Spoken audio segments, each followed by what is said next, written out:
वक्फ सुधारणा विधेयकावरून ठाकरेंनी भाजपवर हल्लाबोल केला।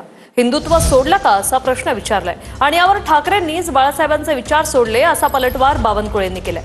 वक्फ सुधारणा विधेयकावरून मुस्लिम नेत्यांनी लोकसभेत आक्रमक भूमिका घेतली आणि विधेयक आता मंजुरीसाठी राज्यसभेत मांडण्यात आलेलं आहे। जो सदस्य के पक्ष में आ गए। वक्फ बोर्ड सुधारणा विधेयक लोकसभेत मध्यरात्री मंजूर झालं। विधेयक मंजूर होण्याआधी लोकसभेत 14 तास चर्चा झाली। विरोधकांनी या विधेयकाला विरोध केला। चर्चेदरम्यान असदुद्दीन ओवैसींनी वक्फ सुधारणा विधेयकाची प्रत फाडली।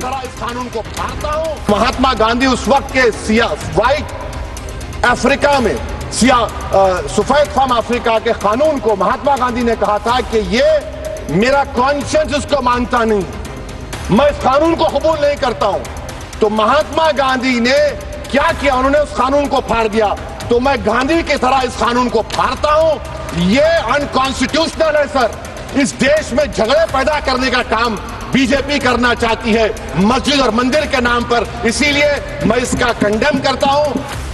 विधेयकाच्या चर्चेदरम्यान केंद्रीय गृहमंत्री अमित शहांनी महाराष्ट्रातल्या 2 मंदिरांचा उल्लेख केला।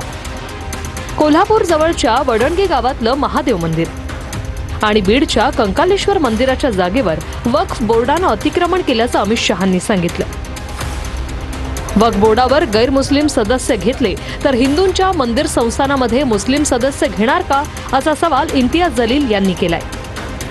मग मला एक प्रश्न हे आहे की तुम्ही वक्फ बोर्डामध्ये नॉन मुस्लिमला समावेश करत आहे, करा, आणि असंच तुम्ही करणार असेल तर इम्तियाज जलीलला तुम्ही शिर्डी साईबाबा संस्थानमध्ये घेणार का? तिरुपतीचा जे ट्रस्ट आहे त्याच्यामध्ये घेणार आहे का? नाही, सगळ्यांसाठी। या विधेयकावरून ठाकरेंची शिवसेना आणि भाजपमध्ये आरोप प्रत्यारोप सुरू झालेत। अमित शाह असतील, पीयूष गोयल असतील, रिजिजू असतील, राजनाथ सिंग असतील, हे त्यांच्याकडे बघू शकत नव्हते, खाली मान घालून लाचारीने हसत होते। मग ही काय परिस्थिती आली? मग तुम्ही उठून सांगताय की हे बिल आहे ते मुसलमानांच्या हिताचं आहे।